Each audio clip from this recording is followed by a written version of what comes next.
pessoal, sejam bem-vindos ao mais novo episódio do Levar ao Pão, do canal Sabor e Arte. E hoje nós vamos desmistificar o queridinho do brasileiro, que é o pão de hambúrguer. Está presente em todas as refeições, né? Esse pão que é fofinho, gostoso, serve para fazer x-salada, serve para fazer x-burger, serve para fazer x-tudo. E hoje nós vamos receber um convidado muito especial, que é o Rui, da Portugália. E ele vai contar o case de sucesso do x-salada que tem na padaria dele. Oi, Rui, vem para cá. Tudo bem, Rui? Graças a Deus. Estou apresentando o Rui. O Rui é uma personalidade da panificação, do setor da panificação. E ele vai falar um pouquinho sobre a Portugália e outras padarias que ele já teve. Mas antes, a gente vai começar a fazer o pão de hambúrguer, né, Rui? E aí você vai contar a história do hambúrguer, né? Vamos lá. Sua padaria, né?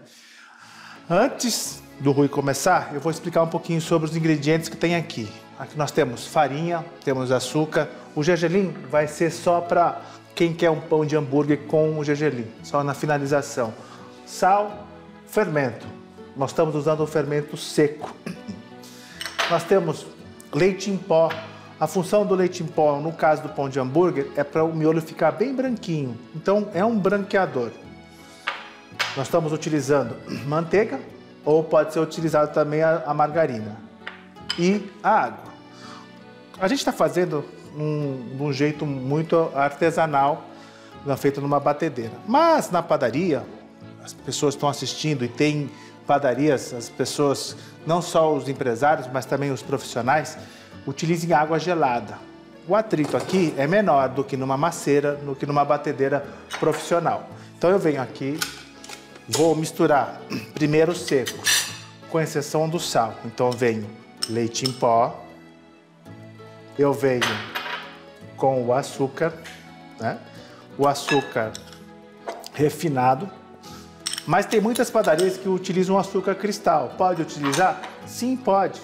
Só que ele tem um grau de doçura menor que o açúcar refinado. Então você tem que colocar um pouquinho a mais, tá? O fermento seco. Vou tirar de lado. Misturo os secos. Na maceira da sua padaria ou na batedeira da sua padaria, misture. Misturou um pouquinho, eu vou colocar o resto dos ingredientes. Nesse caso aqui, como eu estou utilizando uma batedeira doméstica, então eu estou colocando todos os ingredientes secos. Coloquei os ingredientes secos, só para não cair aqui, né? Porque vai saber, né? O movimento.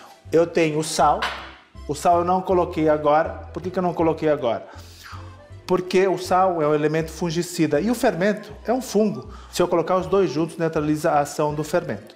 Se for o fermento fresco, aí sim você tem que colocar bem separado, tá? Vou ligar a batedeira. Venho colocando a água.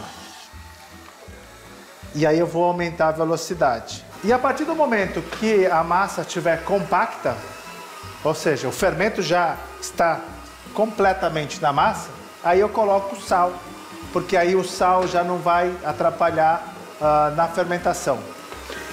Pessoal, dá uma olhada. A massa está compacta, então não tem mais farinha sobrando. E aí eu venho com o sal. Eu posso até colocar o sal com a máquina desligada. E aí eu venho aqui, abaixo. A incorporação do sal é muito rápida. Aí eu venho com a manteiga, ó. A manteiga não pode estar muito dura e também não pode estar muito mole, líquida. Então eu venho aqui, coloco um pouco, mais um pouco. No caso das padarias, a maioria delas utiliza margarina, tá? Mas pode ser usar manteiga ou margarina.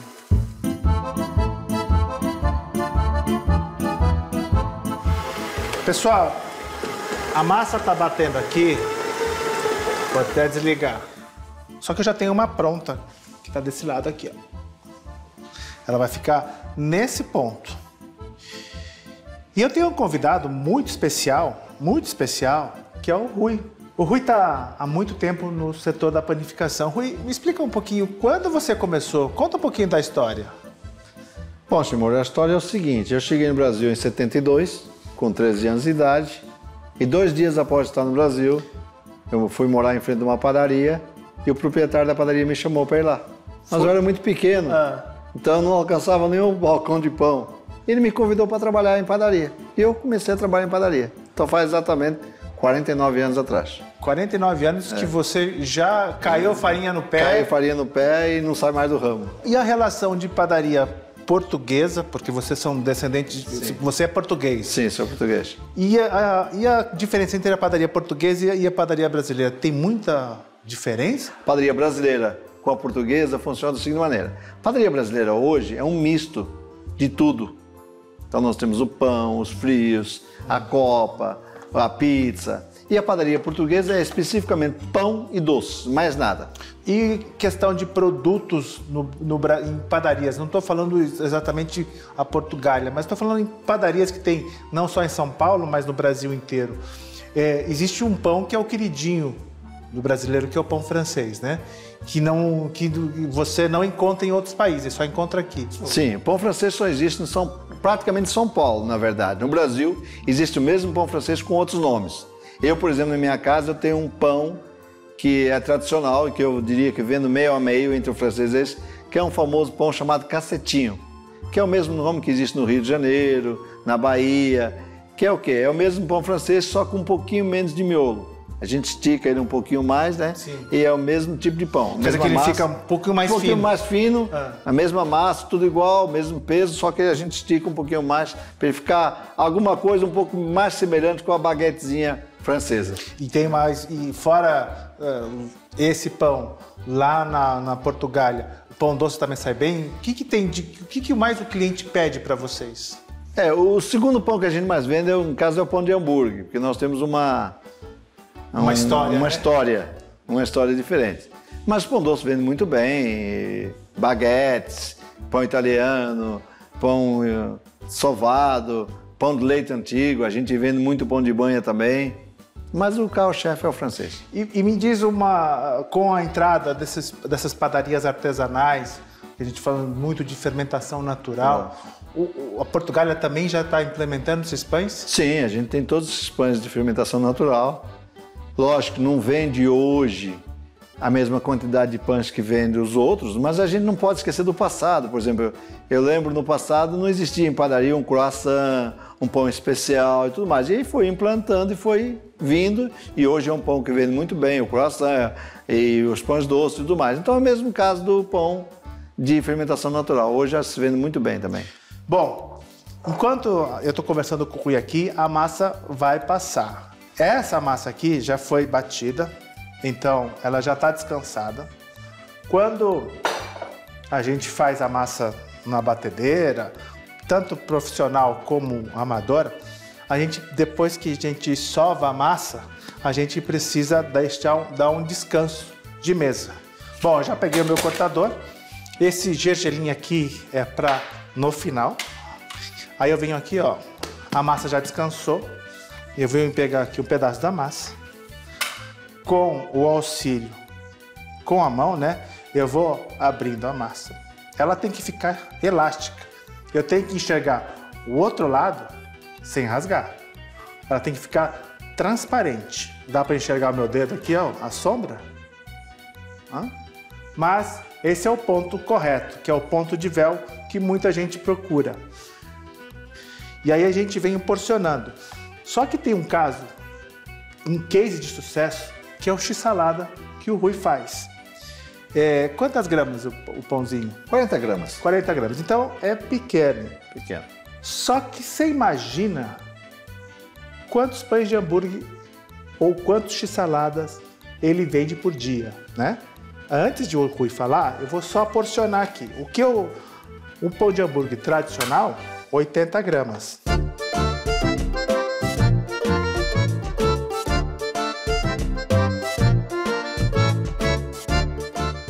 Depois que eu porcionei, aí eu venho aqui para bolear a massa. Ou seja, eu fiz a massa, descansei, porcionei,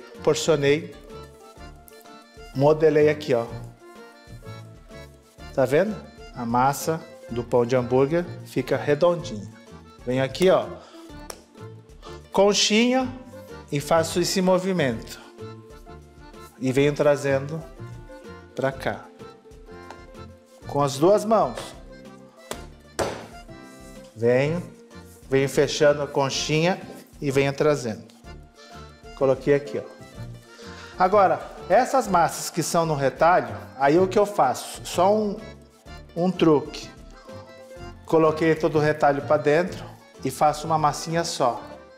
E aí eu viro e venho fechando. Nem parece que tá cheio de retalho. Hot dog, ó. Presta atenção agora aqui, ó. Baixei, virei. E a bancada tá limpinha. Aí eu venho aqui, abro num retângulo.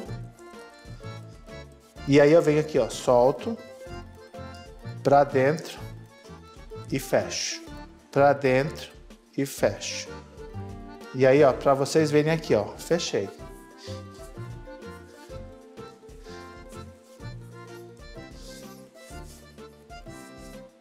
E esse é um pão de hot dog.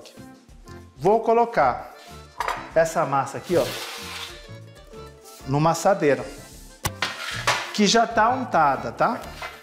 E aí eu venho aqui, ó, se eu quero com gergelim, eu vou pegar a massinha que tá úmida por cima, colei o gergelim e abaixei aqui, ó.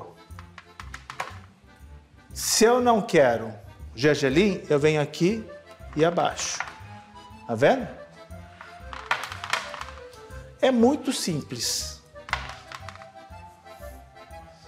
Vou ligar o forno a 160 graus.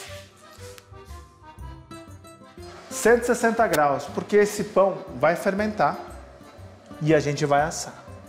Essa massa aqui vai fermentar. Eu vou levar para uma máquina, uma fermentadora, mas quem não tem fermentadora pode colocar um pano aqui por cima, né, Rui? Para não ressecar. E aí espera fermentar e assar. O que é esperar fermentar? Dobrar de tamanho. Espera crescer, né? Espera crescer, né? Cresceu, vai levar para o forno. Bom, eu vou levar esse pão de hambúrguer, essa massa aqui, para fermentar. E eu já tenho um pronto que a gente vai levar para o forno, ok?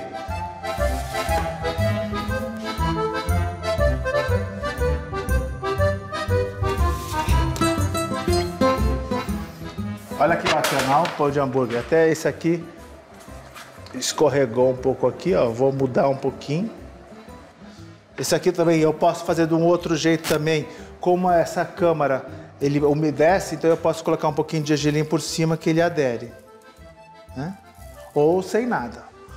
Um outro que a gente pode fazer também aqui, para deixar ele brilhante como aquele pão de hambúrguer, a gente pode pintar com ovo. Mas eu gosto de pintar duas vezes. Assim que eu modelei, pincelo uma vez.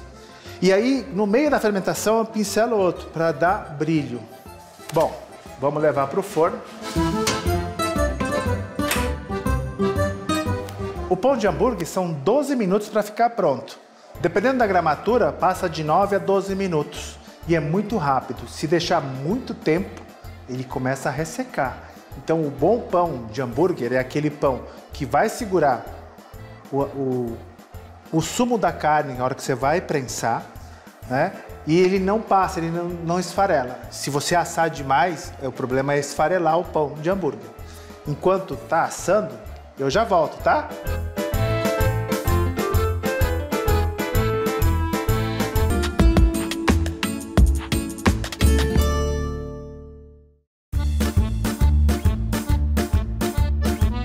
Pão de hambúrguer já está assado, eu vou deixar aqui em cima e aí eu vou começar a preparar a carne do hambúrguer, ok? Então eu vou pegar uma assadeira, vou colocar um pouquinho de azeite, tá? E vou levar para o forno 2 minutinhos, só para esquentar a assadeira. Aí eu venho aqui, ó, com uma espátula, só para espalhar essa gordura. E eu vou levar para o forno para aquecer.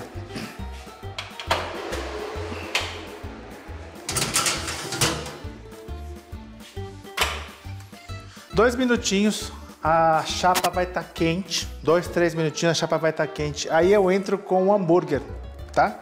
O hambúrguer já está pronto aqui. Esse daqui está congelado para vocês verem. Ó, está congelado. E a gente vai levar para o forno. É um hambúrguer de forno. Mas Rui, como é que é essa história do x-salada na Portugália? Então, Timor, a história do x-salada na Portugália surgiu da seguinte maneira. Em 2001, o governo Lula tinha acabado de ser eleito e nós tivemos uma ideia de fazer um sanduíche, que seria um sanduíche especial. E começamos a fazer o x-salada. Só que na época, pra você ter uma ideia, um sanduíche de x-salada custava, vamos dizer, 5, 6 reais e nós colocamos a R$1. R$1? R$1. E começamos vendendo 19 sanduíches no primeiro dia. 19 unidades. 19 unidades. Aí o segundo dia 60, terceiro dia 100 e assim foi indo. Chegamos a bater um recorde de 3.269 x-saladas num dia. Como é que é? 3.000? 269 x-saladas num dia. Em 24 horas? 24, não, em 16 horas de trabalho. Ah, é mesmo, porque 16 horas de a trabalho, padaria não era 24 não horas. 24 horas. E a gente veio vindo, aí passamos para 1,50 depois de 10 anos, 2, e hoje nós estamos vendendo pelo custo de R$ 2,50. Mas não é desse tamanho, não é desse tamanho, né? É desse tamanho mais ou menos. É um pouquinho maior do que esse, Aham. né? Com 40 gramas o pão, então é um pouquinho maior do que esse. O x-salada é um hambúrguer de 56 gramas, né? E vendemos a R$ 2,50 hoje e ainda vende aí, mesmo na pandemia, 1.800 por dia na média. Olha! O café da manhã, às vezes, é x-salada e um suco de laranja, um x-salada e um refrigerante, um pingado e um x-salada. E criou-se uma tradição. Hoje é uma tradição, eu não consigo parar de fazer. E para quem não conhece, a Portugália está localizada onde, Rui? Portugal está localizada ali na Avenida Andrade, na Zona Sul, na Rua Campo Novo do Sul, número 20. É uma travessa da Giovanni Gronchi, é a última travessa da Giovanni Gronchi. Bom, deixa eu só mostrar aqui, ó. A assadeira já está quente para a gente fazer o hambúrguer no forno. E aí eu venho aqui, vou colocar aqui em cima da madeira para ficar mais fácil para eu levantar. Eu coloco o hambúrguer, coloco um pouquinho de sal, um pouquinho de pimenta e vou levar para o forno. Vou programar 4 minutos. Em 4 minutos eu vou virar, vou colocar mais sal e pimenta e vou deixar mais 3. Aí ele vai estar ao ponto. E, Rui, qual o conselho que você dá para o empresário ou futuro empreendedor para entrar nesse segmento? Você tem que ter muita coragem, tem que ter muita vontade, porque é um ramo que você tem que trabalhar muito. Sim. Mas é um ramo muito gostoso, Timur. É um ramo que você se apaixona por aquilo.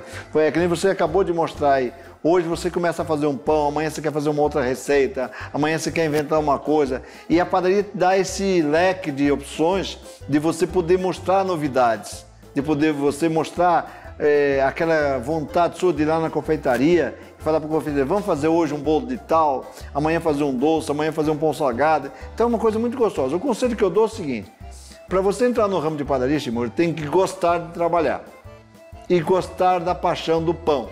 Pão é uma coisa maravilhosa. Eu tenho até uma outra frase que eu costumo dizer, que a padaria é uma coisa tão legal que ela acaba não sendo nossa.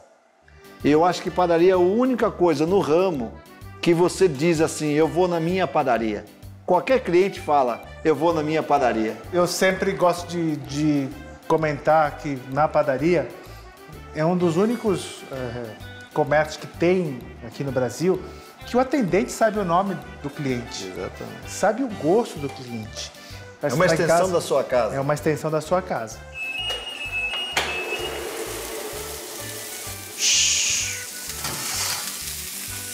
Vou fechar para manter. Vou virar. Ó, queimadinho. Mais um pouquinho de sal.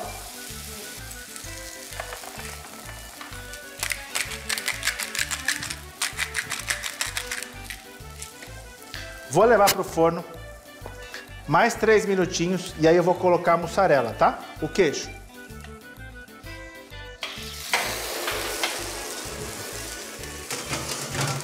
Detalhe muito importante, O forno tem que estar extremamente quente. 230 graus, 240 graus. No forno de casa é muito importante. Muito importante, é deixar a assadeira quente, que vai fazer a chapa da padaria. Que a chapa da padaria fica sempre ligada e aquilo lá está extremamente quente, né? Exatamente. Porque eu tenho que selar a carne. Você tem que colocar para selar. O hambúrguer já está assado aqui, ó. E eu vou colocar o queijo, a gente vai levar só para derreter, tá?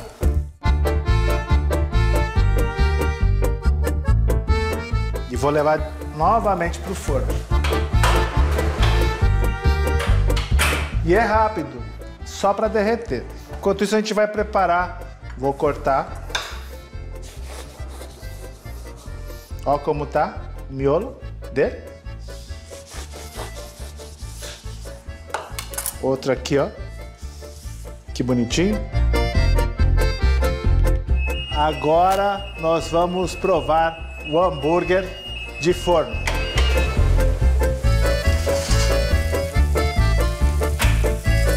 Ó. O que você pode aproveitar também, ó. Tá quente, dá uma selada no pão. Volta. Ai, tá quente. Vou selar a outra parte. Enquanto tá selando, eu venho aqui, ó. Esse aqui. E esse aqui é aqui, ó. Rui, e aí? Vamos experimentar? Ficou bonito, hein? Pessoal, espero que vocês tenham gostado da história do pão de hambúrguer. E a personalidade ímpar, que é o Rui, que tem uma padaria que vende 3.269 x-salada por dia. Com a pandemia, 1.800 é isso? Por aí. Mas não deixe de visitar Portugália. E aqui do programa do Levão Pão, a gente vai desmistificar todo o segredo da panificação. E agora, já que nós temos um cheeseburger aqui, eu e o Rui, nós vamos experimentar. É isso, Rui? Vamos. Ó, que bacana. Que delícia, ó. A carne tá no ponto, hein? Até o próximo episódio do Levar o Pão. E olha, x-salada não, cheeseburger da hora aqui. Tchau, até o próximo episódio.